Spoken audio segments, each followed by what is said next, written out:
오늘 주신 말씀 지난주와 동일한 시편 110편 말씀입니다. 오늘 시편 110편 함께 합독해서 1절부터 7절까지 함께 읽도록 하겠습니다. 시작. 여호와께서 내 주에게 말씀하시기를 내가 내 원수들로 내 발판이 되게 하기까지 너는 내 오른쪽에 앉아 있으라 하셨도다.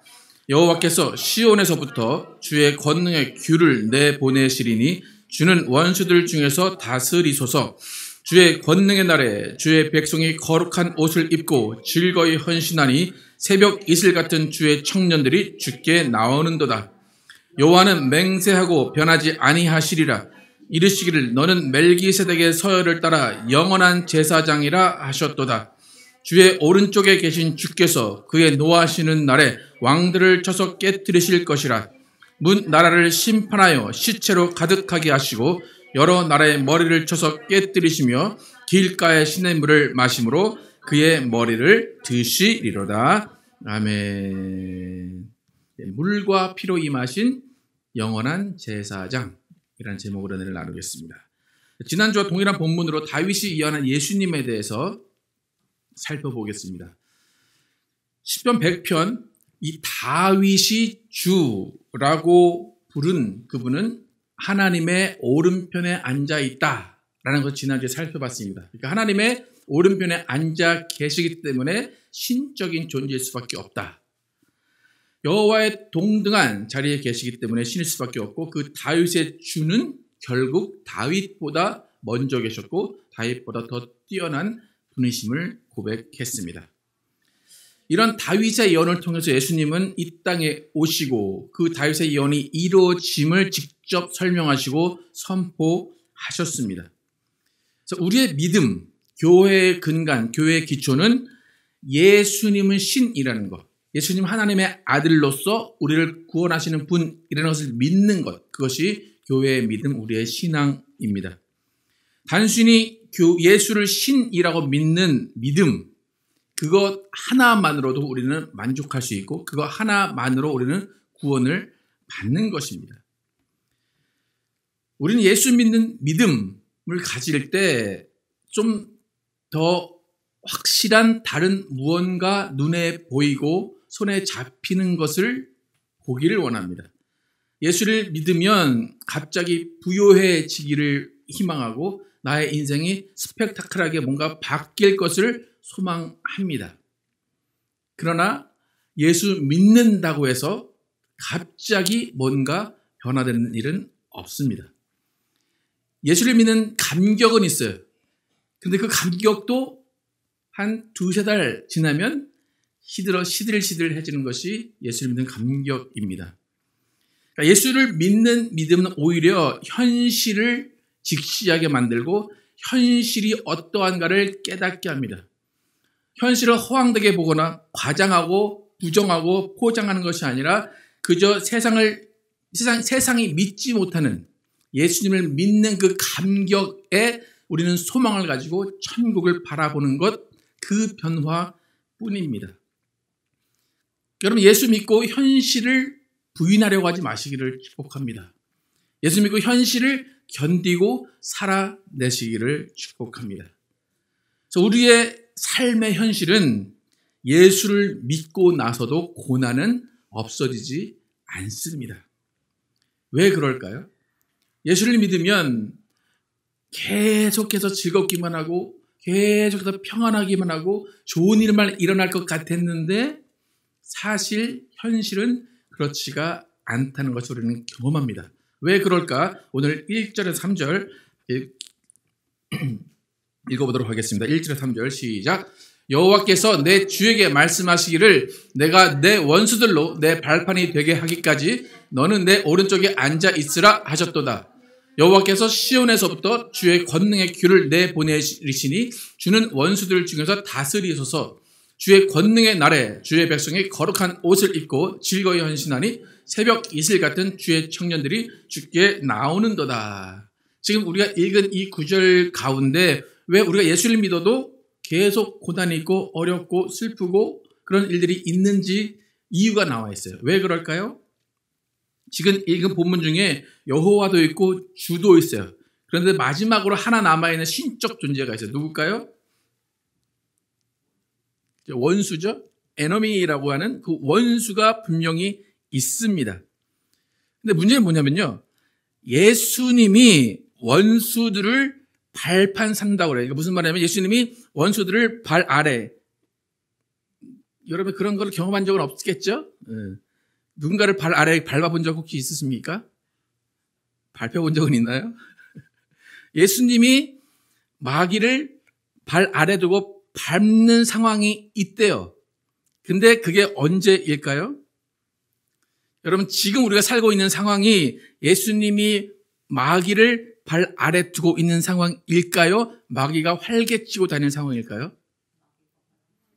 그죠? 근데 분명히 다윗의 고백에 예수님이 그렇게 하신다고 했는데 아직까지 그렇게 하지 않고 계시다는 겁니다. 그러니까 이 상황을 잘 이해를 하셔야 돼요. 예수님이 원수를 발 밑에 둬야 상황이 끝나요. 그런데 2000년 전에 스데반의 돌에 맞아 죽을 때 예수님은 어디 계셨어요? 스데반의 돌에 맞아 죽을 때 바울이 예수님 어디 계신 거 봤어요? 이렇게 보좌에서 벌쩍 일어나신 거 봤죠. 네. 2000년이 지난 후 2000년이 지난 지금도 예수님은 어디에 앉아 계세요? 우편 보좌에 앉아 계세요. 그러니까 예수님 우편 보좌에 앉아 계실 때가 아닌데 지금 그죠? 빨리 오셔서 원수들을 발 아래 두셔야 되는데 여전히 예수님은 우편 보좌에 앉아 계시다는 겁니다. 그러니까 예수님이 우편 보좌에 앉아 계시는 동안은 마귀가 합법적으로 이 세상을 다스리고 이 세상의 권세자가 됩니다. 그렇기 때문에 우리가 예수를 믿어도 어렵고 예수를 믿어도 고난이 계속되는 이유는 여전히 마귀가 이 세상의 권세자고 주인이기 때문입니다. 그러니까 우리가 이스라엘의 예를 본 것처럼 이스라엘이 그들의 본성을 따라서 우상을 섬기고 명예와 쾌락을 따라 살게 되면 하나님께서 그들을 지킬 명분이 사라지는 거예요. 왜냐하면 이 세상의 명예와 돈과 쾌락의 주인은 마귀이기 때문에 인간이 그 마귀를 따라가는 모습을 보이면 하나님은 인간을 지키실 명분이 없는 거예요. 그러니까 인간이 마귀에게 속해 살 수밖에 없게 되는 겁니다. 그러니까 예수님께서 우리를 지키시기 위해서 우리를 위해서 기도하시긴 하시는데 그 기도가 보좌에서 하시는 기도가 우리에게 상달되기 위해서는 우리가 예수님의 말씀을 지키고 있어야 돼요. 말씀을 따르고 있을 때 마귀야 얘는 내 말을 따르고 있잖아. 넌 얘를 상하게 할 수 없고 얘를 괴롭힐 수 없어 라고 예수님이 직접 그렇게 말씀하실 수 있어요. 그런데 우리가 말씀을 따르지 않으면 예수님도 어떻게 할 수가 없는 거예요. 그래서 우리의 소망은 뭐냐면 예수님이 여전히 하늘 보좌 옆에 앉아 계시는 상황 가운데 끝까지 예수님의 말씀을 붙잡고 있는 거예요.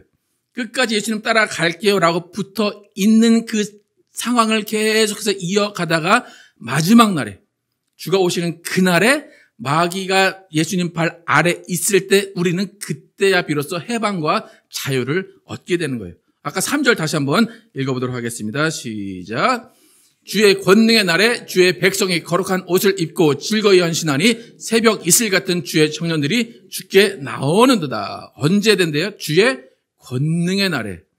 권능의 날은 마지막 날이에요. 예수님이 오시는 그날.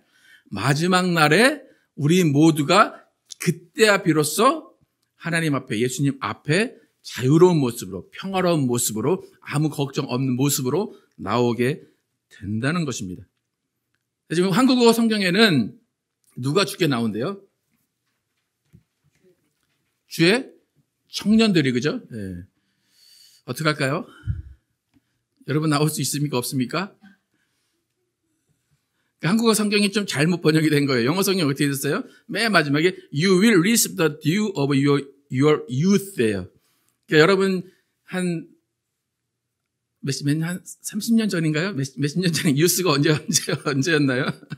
하여튼 3, 40년 전에 피 끓는 dew of youth를 여러분에게 주신대요, 그때. 그러면 여러분은 어떤 모습으로 나온다는 거예요? 주의 청년의 모습으로 나온다는 거예요. 그걸 기대하며 살아가는 사람들이 우리들입니다.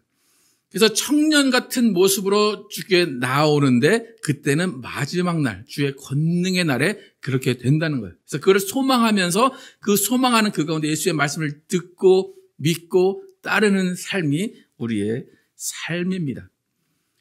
이렇게 거룩한 옷을 입고 주 앞에 나오게 되는데, 근데 거룩한 옷을 어떻게 입을까? 우리 스스로는 입을 수 없어요. 근데 그 거룩한 옷을 입을 수 있는 방법을 두 가지를 오늘 알려줍니다. 오늘 어떻게 거룩한 옷을 입는지 첫 번째는 말씀을 통해서 거룩한 옷을 입을 수 있어요. 말씀을 통해서 거룩한 옷을 우리에게 입혀주십니다.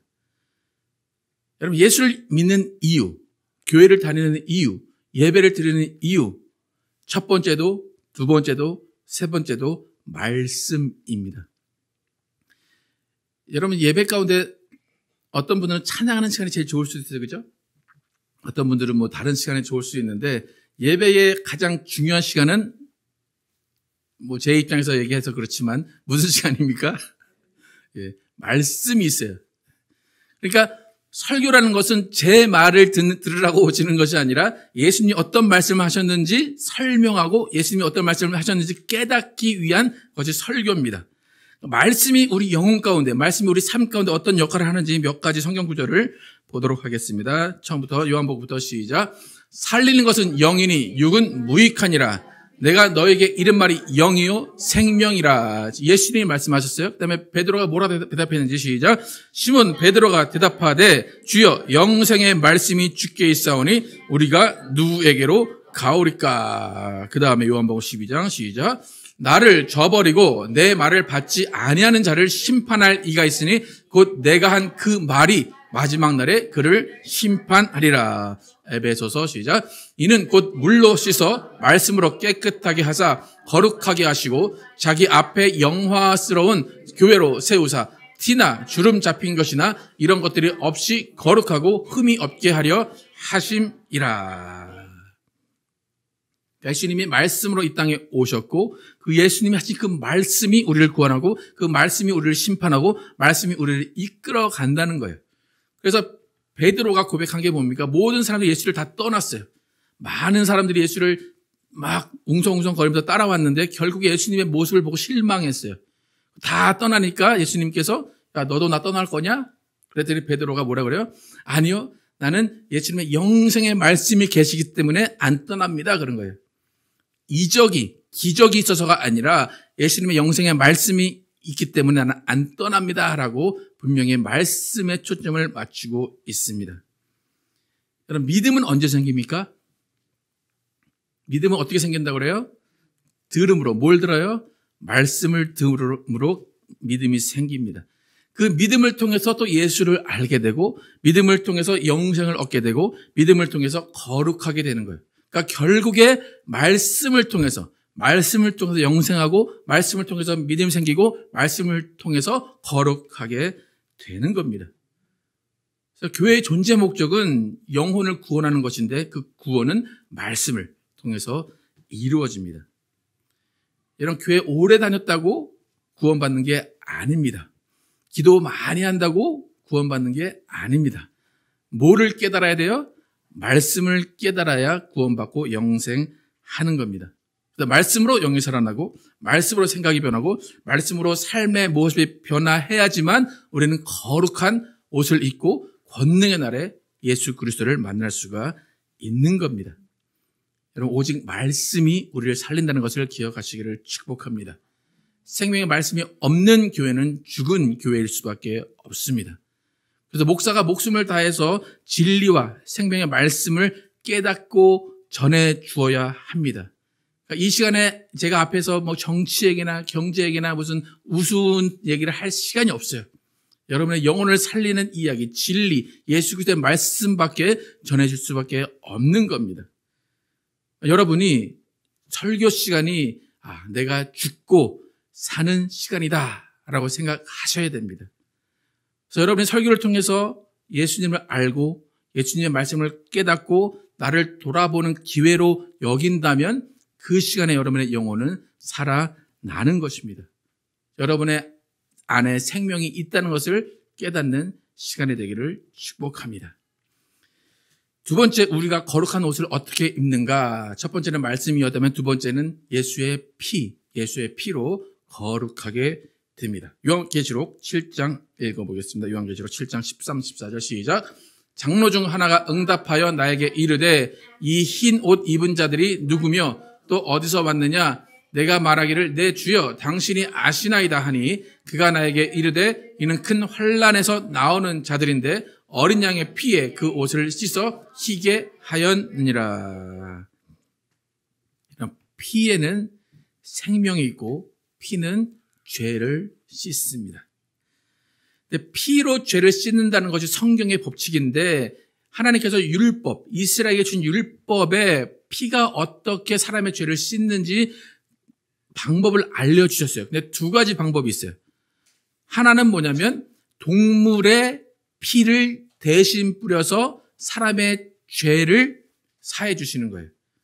그러니까 사람이 직접 내 피를 흘려서 하는 게 아니라 동물을 죽여서 그 동물의 피를 뿌리면 내 죄가 사해지는 거예요. 또 두 번째 법칙은 뭐냐면 그 피를 뿌리는데 내가 동물을 잡아서 내가 피를 내 스스로 뿌리는 것이 아니라 동물의 피를 제사장이 받아서 제사장이 그 제단에다가 뿌려주는 거예요. 그러니까 누군가 대신 뿌려줘야 되는데 그 대신 뿌려지는 피는 동물의 피, 제물의 피가 뿌려져야 되는 것이 하나님께서 율법으로 정하신 법칙입니다. 그러니까 피로 죄를 씻는다라고 할 때는 두 가지가 필요한데 뭐가 필요하다고? 첫 번째, 제물이 필요하죠. 소, 양, 비둘기 같은 제물이 필요하고 두 번째 누가 필요해요? 제사장이 필요한 거예요. 그러니까 여러분 하나님께 하나님 나 죄 지었어요. 나 용서해 주세요. 여러분 피 흘려서 아무리 뿌려봐야 죄가 사해집니까? 안 사해집니까? 여러분 피만 없어질 뿐입니다. 그러니까 죄가 사해지기 위해선 동물의 피와 제사장 이 두 가지 요소가 있어야 돼요. 그런데 하나님이 정하신 그 법칙이 있는데 그 법칙은 또 어떤 한계가 있냐면 일회성이에요. 단회성이에요. 그냥 한 번 드려지고 또 다음 해에 또 드려야 되고 다음 해에 또 드려야 돼요. 그러니까 그런 좀 제약이 있어요. 그래서 하나님께서 율법을 만드실 때 그렇게 만드셨어요. 그런데 그 율법을 그렇게 만드신 이유가 있습니다. 히브리서 10장 1절에서 3절 함께 읽어보겠습니다. 시작. 율법은 앞으로 올 좋은 일의 그림자에 불과하며 실제 그 자체가 아닙니다. 그러므로 해마다 계속 드리는 똑같은 제사로는 예배 드리러 나오는 사람들을 완전하게 할 수 없습니다. 만일 그것이 가능했다면 예배 드리는 사람들이 단번에 깨끗하게 되어 다시는 죄의식을 갖지 않았을 것이며 제물을 드리는 일도 그만두었을 것입니다. 그러나 그 제사는 해마다 죄를 생각나게 할 뿐입니다. 그러니까 동물을 잡아도 동물의 피를 제사장에 뿌려줬어요. 근데 그거는 언제만이라고요? 그때만이에요. 그리고 다음에 또 와요. 또 와서 뿌리는데 또 그 해만이에요. 그러니까 매해마다 드려도 그때마다 뭐만 생각난대요? 죄만 생각난다는 거예요. 내 죄를 사해 주십시오라고 와서 피를 뿌리고 제사장이 다 해줬는데 죄가 사해진 게 아니라 생각만 나는 계속. 나 또 이런 죄 또 지었구나. 나 그런 죄가 있었지. 계속 죄만 생각나는 거예요. 그게 하나님이 율법으로 지어주신 그 규칙의 한계예요. 두 번째 제약은 뭐냐면 제사장이 피를 뿌려준다고 그랬잖아요. 근데 그 제사장에게도 제약이 있습니다. 한계가 있습니다. 히브리서 10장 11절에서 14절 시작. 모든 제사장들은 날마다 제단 앞에 서서 자기 직무를 수행하며 반복해서 같은 제사를 드리지만 이런 제사는 결코 죄를 없애지 못합니다. 그러나 그리스도는 죄를 위해 단 한 번의 영원한 제사를 드리시고 하나님의 오른편에 앉으셨습니다. 그 후로 그분은 원수들이 자기 발 아래 굴복하게 될 때까지 기다리고 계십니다. 예수님은 거룩하게 된 사람들을 한 번의 제사로 영원히 완전하게 하셨습니다. 히브리서 10장 1절에 율법은 그림자라고 했어요. 그림자는 실체가 아니라 그냥 사람이 서 있을 때 그 밑에 사람의 형상만 나타나는 거예요. 그러니까 율법도 마찬가지예요. 율법으로 죄를 씻어요. 율법에 의해서 제사장이 피를 뿌려요. 근데 그것은 다 그림자예요. 근데 누가 나타나기 위한 그림자라는 거예요? 예수 그리스도가 나타나기 위한 그림자라는 거예요. 그러니까 예수님이 나타나셔서 죄를 사해 주시는 것의 그림자가 율법인데, 그렇다면 동물의 피를 뿌리는 것은 단 일회성이라고 그랬어요. 그죠? 그리고 여기도 11장에 보면 제사장들이 아무리 그렇게 해도 제사장은 죄를 사해 줄 수가 없고 제사장은 그 죄를 없애질 못하는 거예요. 그러니까 온전한 법이 아니라는 거예요. 그 법을 온전케 하신 분이 우리 예수 그리스도이십니다. 그러니까 예수 그리스도가 이 율법을 온전케 하신 방법, 동물의 피, 그래서 온전케 하신 방법은 어떻게 되시죠? 예수님이 직접 자신의 피를 흘렸어요. 자신이 직접 제물이 돼서 자신의 피를 흘리셔서 동물의 피가 아닌 신의 피, 신께서 함께 하시는 그 피를 흘리심으로써 영원한 제사를 드리게 하셨어요. 그리고 사람으로서 남의 죄를 대신 속해주는 그 제한성을 없애시고 하나님께서 영원한 제사장이 되셔서 그 영원한 제사를 한 번에 그냥 끝낼 수 있도록 예수님이 이 땅에 오셔서 스스로 제사장이 되어 주셨습니다. 그러니까 오늘 본문에서 말하는 것을 여러분 잘 이해하시겠습니까? 멜기세덱의 반차를 쫓아 예수님이 영원한 제사장이 되셨다는 것은 뭐냐면 사람이 그 죄를 씻는 것이 아니라 하나님이 직접 그 죄를 씻어 주겠다는 거예요. 그러니까 영원한 보장인 거예요. 영원한 효력이 있는 거예요. 그것도 동물의 피가 아닌 예수 그리스도의 피를 흘리셔서 그 피를 자신이 또 제사장 되셔서 그 피를 통해서 죄를 사하셨기 때문에 우리의 죄는 영원히 사해질 수가 있는 겁니다. 그렇다면 다윗의 주가 신이었어요. 그죠? 그렇다면 예수님의 직분, 제사장 직분도 신으로서의 직분으로 돼야 돼요. 예수님이 제사장 됐다. 나는 그 의미가 무엇인지 오늘 4절 함께 읽어보겠습니다. 시작. 이르시기를 너는 멜기세덱의 소유를 따라 영원한 제사장이라 하셨도다. 아까 전에 히브리서 10장에서 제사장이 아무리 매일 피를 뿌려줘도 그 죄를 사하지 못한다고 그랬어요. 그죠? 그러니까 제사장에게도 한계가 있다는 거예요. 근데 잘 보시면 예수님도 이 땅에 오셔서 육신을 입고 오셨어요. 그리고 예수님이 제사장이다 라고 하면 어차피 똑같은 거 아닌가요? 그죠? 예수님 육신을 입고 이 땅에 오셔서 제사장이다라고 하면 이 제사장이 한계가 있다면 육신을 입은 이 제사장도 한계가 있어야 돼요. 그런데 예수님과 그냥 일반적인 제사장과는 차이가 있다는 것을 오늘 4절이 알려줍니다. 여러분 다윗의 주는 신이다라고 했어요. 근데 지금 그 다윗의 주가 또 제사장이라고 해요. 근데 누구의 서열을 따른대요? 멜기세덱의 서열을 따라요. 데덱? 예. 여러분 제사장 제도는 율법이죠. 성경 퀴즈를 하나 낼게요.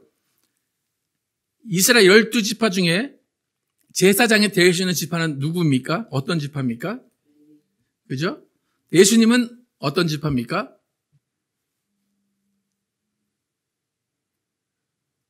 해답을 드릴게요. 예수님은 유다 지파입니다. 다윗도 유다 지파죠. 그러니까 법적으로, 율법적으로 예수님 제사장이 될 수 있습니까? 없습니까? 없어요. 근데 예수님이 제사장이래요. 그럼 성경은 뭐 하고 있는 건가 지금? 거짓말을 하고 있는 겁니다. 그죠? 예수님은 제사장이 될 수 없는 분이에요. 태생으로 제사장이 될 수 없는 분이에요. 그렇다면 예수님이 제사장이 될 수 있는 방법은 레위 지파가 될 수밖에 없죠. 근데 이미 태어났기 때문에 그럴 수가 없어요. 근데 성경은 예수님이 제사장이라고 이야기를 합니다. 그런데 예수님이 우리의 죄를 영원히 씻을 수 있는 제사장이 되실 수 있는 이유는 누구의 서열을 따라 그렇대요? 멜기세덱의 서열을 따라 그렇대요. 그러니까 좀 더 쉬운 말로 하면 특채예요, 특채. 그러니까 레위 지파에 따른 제사장이 아니라 멜기세덱을 따른 거예요. 그러니까 예수님께서 다윗이 주라고 부른 존재가 어떻게 다윗의 자손이냐 그랬잖아요. 그러니까 예수님이 제사장이 될 수 있다라고 한 것은 뭐냐면 율법 이전에 있어야 될까요? 율법 이후에 있어야 될까요? 그죠? 율법 이전에 계셨으면 되는 거예요. 그죠? 율법이 성립되기 전에 예수님이 제사장으로 있었으면 예수님은 제사장이신 거예요. 그런데 멜기세덱이라는 사람이 누굽니까? 잘 모르겠죠? 히브리서 7장 함께 보겠습니다. 시작. 이 멜기세덱은 살렘 왕이요 지극히 높으신 하나님의 제사장이라. 여러 왕을 쳐서 죽이고 돌아오는 아브라함을 만난 복을 빈 자라. 아브라함이 모든 것의 10분의 1을 그에게 나누어 주니라. 그 이름을 해석하면 먼저는 의의 왕이요 그 다음은 살렘 왕이니 곧 평강의 왕이요. 예수님은 멜기세덱의 서열, 멜기세덱의 반차를 쫓아서 제사장이 된 거예요. 그런데 멜기세덱이란 사람이 성경에 최초로 나오는 제사장인데 하나님의 제사장이에요. 그렇다면 이 멜기세덱이란 사람이 율법 이전에 있었습니까? 율법 이후에 있었습니까? 그렇죠? 아브라함과 동시대 사람이기 때문에 율법 이전이에요. 그러니까 율법 이전에 멜기세덱에게 아브라함이 10분의 1, 11조를 바쳤어요. 그러니까 율법 이전에 있던 제사장의 서열을 따라서 예수님이 제사장이 되셨다는 거예요. 근데 사실 이 멜기세덱이라는 사람의 정체를 성경은 이야기하고 있잖아요. 설명이 안 돼요. 여기 잠깐 나오는 거예요. 근데 멜기세덱을 어떻게 해석하냐? 의의 왕이요, 살렘 왕이요, 평강의 왕이다. 많이 들어본 별명 아닙니까? 의의 왕, 예루살렘의 왕, 평강의 왕. 누구 얘기하는 것 같습니까? 예수님이죠. 그러니까 예수님이 멜기세덱의 존재로 이미 그 당시에 아브라함과 함께 계셨다는 거예요. 그래서 예수님이 이미 그 당시에 계셨기 때문에 사람으로 오신 것이 아니라 예수님이 함께 그 존재로 있었기 때문에 예수님은 이미 하나님의 제사장이었다는 거예요. 그러니까 율법에 의해서, 사람에 의해서가 아니라 이미 하나님에 의해서 제사장으로 임명이 되셨던 분이 우리 예수님이십니다. 그 성경은 예수에 대한 얘기예요. 이런 구약은 누구에 대한 얘기입니까? 예수님에 대한 얘기예요. 예수님이 뭐 할 거다? 올 거다. 신약은 예수님이 오셨다. 그리고 예수님이 오실 것이다. 그러니까 구약의 모든 내용을 짜서 나오면 뭐가 나온다고요? 예수가 나오는 거예요. 그러니까 이 멜기세덱도 예수를 비유하는 것이고 다윗의 주도 예수를 비유하는 거예요. 그러니까 하나님의 제사장인 멜기세덱의 반차를 쫓아오신 그 예수님은 제사장이시고 그 제사장이 있는 이유는 우리의 죄를 영원히 사해 주시기 위해서 그 제사장이 존재하는 겁니다. 이렇게 성경은 예수에 대해서 정의를 하고 있어요. 그런데 예수님께서 우리를 거룩하게 하시는데 물과 피로 거룩하게 하신다고 그랬어요. 근데 그 예수님이 어떻게 우리의 죄를 물과 피로 사하시는지 요한복음에서 요한 1서에서 요한의 사도 요한이 잘 정리를 해놨습니다. 함께 요한 1서 5장 함께 읽겠습니다. 시작. 무릇 하나님께로부터 난 자마다 세상을 이기느니라. 세상을 이기는 승리는 이것이니 우리의 믿음이니라. 예수께서 하나님의 아들이심을 믿는 자가 아니면 세상을 이기는 자가 누구냐? 이는 물과 피로 임하신 이시니 곧 예수 그리스도시라. 물로만 아니요 물과 피로 임하셨고 증언하는 이는 성령이시니 성령은 진리니라. 증언하는 이가 셋이니 성령과 물과 피라. 또한 이 셋은 합하여 하나이니라. 요한이 믿음이 뭐라고 정의했습니까? 믿음은 예수님이 하나님의 아들이심을 믿는 것이 믿음이다 그랬어요. 너무 간단한 거예요. 믿음은 다른 거 없어요. 누군가 여러분에게 믿음이 뭐예요? 물어보면 뭐라고 그래야 돼요? 예수님이 하나님의 아들이심을 믿습니다.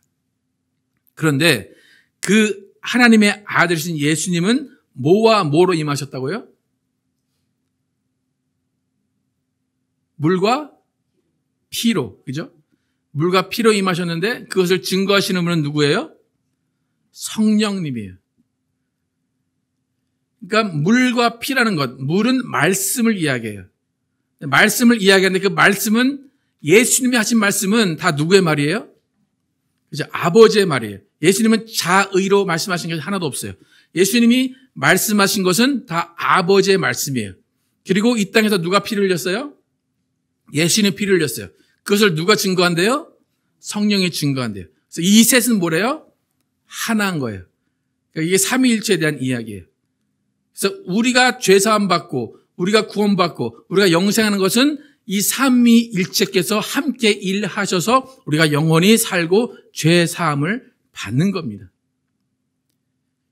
그러니까 여러분이 죄사함 받았다, 여러분이 구원받았다, 여러분이 천국 간다, 그것은 여러분이 하신 일이 아니라 삼위 하나님께서 영원전부터 계획하셔서 여러분을 구원하시기로 하시고 여러분의 죄를 씻기로 하셨기 때문에 가능한 겁니다.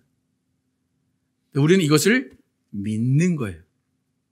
그런데 그 중심에는 뭐가 있냐면 예수 그리스도가 있는 거예요.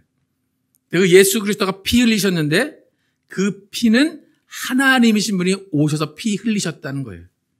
그거를 믿는 거예요. 여러분 믿으십니까? 그 피가 하나님의 피라고 믿으십니까? 정말 믿으십니까? 그냥 동물의 피나 똑같은 거 아닙니까? 사람의 내 피나 뭐 그 피나. 우리의 믿음은 예수 그리스도가 하나님의 아들이시고 그 하나님의 아들이 이 땅에 오셔서 피 흘리셨고 그 피 흘리심으로 내가 구원받았습니다 라는 것을 믿는 것이 우리의 믿음입니다. 여러분 예수 믿으시기를 축복합니다. 교회에 와서 말씀으로 충만하시기를 축복합니다. 세상이 주는 쾌락, 세상이 주는 만족, 세상이 주는 즐거움 따라가지 마시고 오직 예수 따라가시기를 축복합니다. 예수만이 살 길이요, 예수만이 생명이요, 예수만의 진리심을 기억하시고 영원하신 제사장 되신 예수님으로 말미암아 피로 깨끗하게 되고 말씀으로 깨끗하게 되어서 거룩한 옷 입으시는 여러분과 제가 되기를 예수의 이름으로 축복합니다.